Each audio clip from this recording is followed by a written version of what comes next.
창세기 41장 1절부터 16절입니다.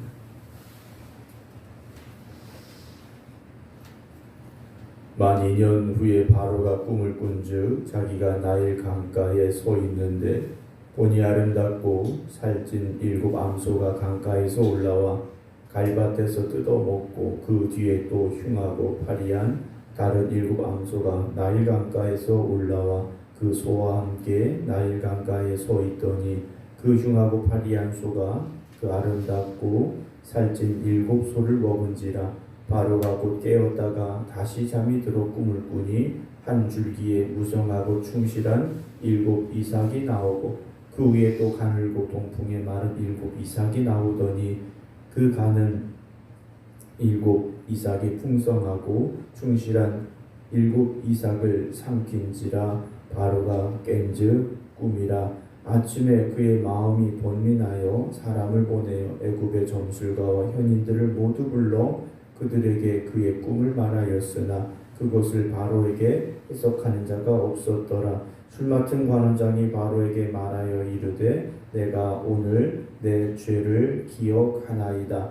바로께서 종들에게 노하사 나와 떡 굽는 관원장을 친위대장의 집에 가두셨을 때 나와 그가 하룻밤에 꿈을 꾼즉 각기 뜻이 있는 꿈이라. 그곳에 친위대장의 종된 히브리 청년이 우리와 함께 있기로 우리가 그에게 말하되 그가 우리의 꿈을 풀되 그 꿈대로 각 사람에게 해석하더니 그 해석한 대로 되어 나는 복직되고 그는 매달렸나이다. 이에 바로가 사람을 보내어 요셉을 부르매 그들이 급히 그를 옥에서 내놓은지라. 요셉이 곧 수염을 깎고 그의 옷을 갈아입고 바로에게 들어가니 바로가 요셉에게 이르되 내가 한 꿈을 꾸었으나 그것을 해석하는 자가 없더니 들은즉 너는 꿈을 들으면 눈이 푼다 하더라. 요셉이 바로에게 대답하여 이르되 내가 아니라 하나님께서 바로에게 편안한 대답을 하시리다. 아멘. 할렐루야. 오늘 이종진 집사님, 장모님 달인 예배가 8시 30분에 있습니다. 가실 수 있는 분들은 8시까지 교회 오시면 같이 예배 드리고 다시 교회로 돌아오도록 하겠습니다. 날씨가 좀 많이 추워졌습니다. 그래서 좀 따뜻하게 입고 오셔서 아침에 찬바람 불 때 감기 걸리지 않으시도록 조심하시고 항상 건강한 우리 모든 성도들 되시기를 주님의 이름으로 축원합니다. 오늘 41장은 만 2년이라는 시간이 지나갔음을 우리에게 말씀해 주고 있는 본문이죠. 물론 창세기의 내용들 우리가 어느 정도 내용의 흐름을 다 알고는 있습니다. 그러니까 우리는 다 알고 있죠. 2년 지나서 요셉이 감옥에서 나온다? 다 알고 있어요. 그런데 정작 그 당시 맨 처음 요셉은 아무것도 알 수가 없는 상황이라는 거죠. 기대를 했지 않습니까? 자, 내가 꿈을 잘 해석했으니까, 꿈을 잘 풀어주었으니까 나도 이제 이 감옥에서 나갈 수 있지 않을까. 술 맡은 관원장이 그대로 복직이 됐으니까 바로에게 그 정도만은 해줄 수 있겠지라는 기대를 가졌지만 술 맡은 관원장은 복직이 되어서 요셉과의 그 일을 까맣게 잊어버리고 말았습니다. 그렇게 만 2년이라는 시간이 지났다라는 것이죠. 사실 우리가 기대했고 어떤 소망을 가졌는데 그 기대와 소망이 무너져 버린다면 우리의 마음이 어떨까라는 생각을 해보게 됩니다. 요셉은 감옥에 갇혔지만 감옥의 모든 것들을 다 맡아서 관리하는 간수장이 그를 인정해주는 사람이었다라는 것을 우리가 39장 마지막에서 나눴습니다. 근데 말씀을 먼저 우리가 앞으로 쭉 다시 가보면 14절을 보겠습니다. 14절에 이에 바로가 사람을 보내어 요셉을 부르매 그들이 급히 그를 옥에서 내놓았다라고 되어 있습니다. 감옥이라는 그 상황은 똑같이 보여집니다. 그런데 다르게 번역이 된 성경을 보면 이 옥이라는 단어 대신에 구덩이라는 표현을 씁니다. 구덩이라는 표현을 썼습니다. 그리고 그 다음에 뭐라고 되어 있습니까? 요셉이 곧 수염을 깎고 라고 되어 있어요. 우리는 그냥 그 만 2년이라는 시간 동안 39장 마지막에서처럼 요셉이 간수장에게 인정받고 감옥의 모든 것을 그나마 관리할 수 있는, 그래도 감옥에서 살만했겠지 라는 생각을 가질 수 있을 겁니다. 그런데 아까 말씀드렸듯이 다르게 번역이 된 성경은 요셉이 41장에서 나오는 그 자리를 구덩이라 이렇게 표현을 했습니다. 그러니까 그 만 2년이라는 시간 동안 어떤 일이 있었는지 우리는 알 수 없죠. 그런데 감옥이라는 곳에서도 어찌 보면 더 깊은 곳에, 헤어나올 수 없는 구덩이 같은 그곳에 요셉이 처하게 된 것은 아닐까 우리가 한번 상상해 볼 수 있을 겁니다. 더군다나 요셉이 애국으로 팔려오기 직전 그는 어디에 버려졌습니까? 구덩이에 버려졌지 않습니까? 자기의 힘으로 나올 수 없는 구덩이였습니다. 요셉이 만 2년이라는 이 시간 동안 간수장에게 더 인정받고 다른 사람에게 인정받고 다시 보디발의 마음이 이 요셉을 감옥에 더 둬서는 안 되겠다 이런 마음이 들었느냐? 아니었을 거라는 거죠. 상황은 점점 더 안 좋아졌으리라 우리가 생각할 수 있습니다. 우리가 기도하고 또 하나님만 바라보고 믿음으로 살아갈 때 상황이 조금씩 좋아지면 얼마나 좋을까요? 우리가 기도하는 만큼 뭔가 이루어지고 우리가 하나님 의지하는 만큼 뭔가 달라지고 상황이 나아지고 건강이 조금씩 좋아지고 형편이 나아지고, 그렇다면 우리가 세상 말로 말해서 신앙생활하는 재미가 있을 겁니다. 그런데 현실은 그렇지 않을 수도 있다라는 거죠. 더 어려워질 수 있다라는 겁니다. 상황이 점점 더 나빠질 수도 있다라는 거예요. 그래서 많은 분들이 목사님 기도했는데 왜 기도의 응답이 없을까? 왜 상황이 점점 더 안 좋아질까요? 목사님 나는 왜 더 어려워질까요? 이렇게 말씀하시는 분들이 있어요. 그래서 우리는 그렇게 생각합니다. 하나님도 내 기도는 듣지 않으시는가 봐. 하나님은 나를 기억하시지 않는가 보다. 우리가 이런 생각을 가지게 될 때가 있다라는 거죠. 오늘 요셉을 보면 그런 것 같습니다. 만 2년이라는 시간이 지나면서 상황은 더 안 좋아졌습니다. 안 좋아질래야 더 안 좋아질 것도 없는 감옥, 그 감옥 안에서조차도 더 안 좋아지고 있었다라는 거죠. 그렇게 만 2년이 지납니다. 그런데 만 2년이 지났을 때 바로가 꿈을 꾸게 되죠. 자, 이 꿈을 바로가 내가 오늘은 이 꿈을 꾸고 자야지 라고 생각했겠습니까? 하나님이 주신 꿈이었습니다. 하나님이 주신 꿈이었어요. 그래서 두 번의 꿈을 꾸게 되는데 8절 보면 꿈을 꾸고 일어나서 아침에 이 바로의 마음이 어땠습니까? 번민했다 그랬습니다. 도대체 이게 무슨 꿈일까? 도대체 무슨 꿈일까? 좋은 것 같기도 하고 안 좋은 것 같기도 하고 번민한, 즉 고민이 됐다라는 거죠. 심하게 고민이 된 겁니다. 그래서 애굽의 점술가와 현인들을 모두 불렀어요. 바로가 할 수 있지 않습니까? 야, 꿈을 해석할 수 있는 지혜 있는 사람, 꿈 해몽가들 다 불러 모아 명령을 내렸겠죠. 그래서 자기의 꿈을 다 알려줬습니다. 내가 이런 꿈을 꿨는데 이게 무슨 꿈이냐? 근데 이상하게 그 꿈을 해석하는 사람이 하나도 없는 거예요. 왜 없겠습니까? 이 사람들이 꿈을 한두 번 풀어서 해석하고 해몽했던 사람들이겠습니까? 이들은요, 꿈 전문가들이라는 거예요. 꿈 전문가들인데 이 사람들이요, 도대체 꿈을 해석할 수가 없는 겁니다. 왜 그렇겠습니까? 하나님이 그들이 꿈을 해석할 수 있는 지혜를 막아버리신 거죠. 그들은 더 이상 그 꿈에 대해서 해석할 어떤 능력이 없어져 버린 겁니다. 누구를 위해서입니까? 요셉을 끌어내시기 위해서.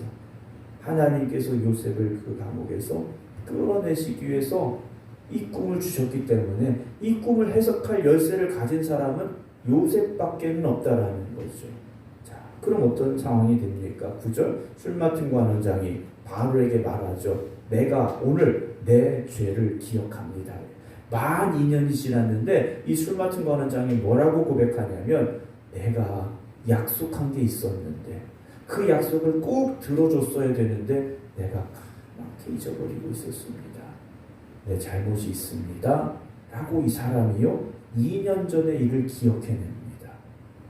10절 바로께서 종들에게 놓아서 나와 떡 굽는 관원장을 친위대장의 집에 가주셨을 때 나와 그가 하룻밤에 꿈을 꾼즉 각기 뜻이 있는 꿈이라. 여러분 꿈이요 흔히 말하는 개꿈도 있지만 뜻이 있는 꿈도 있다라는 거죠. 그래서 여러분 모든 꿈을 가지고 이게 무슨 꿈일까 고민할 필요는 없습니다. 그런데 때로는요 하나님이 주시는 뜻이 담겨져 있는 꿈도 있을 수 있다라는 거죠.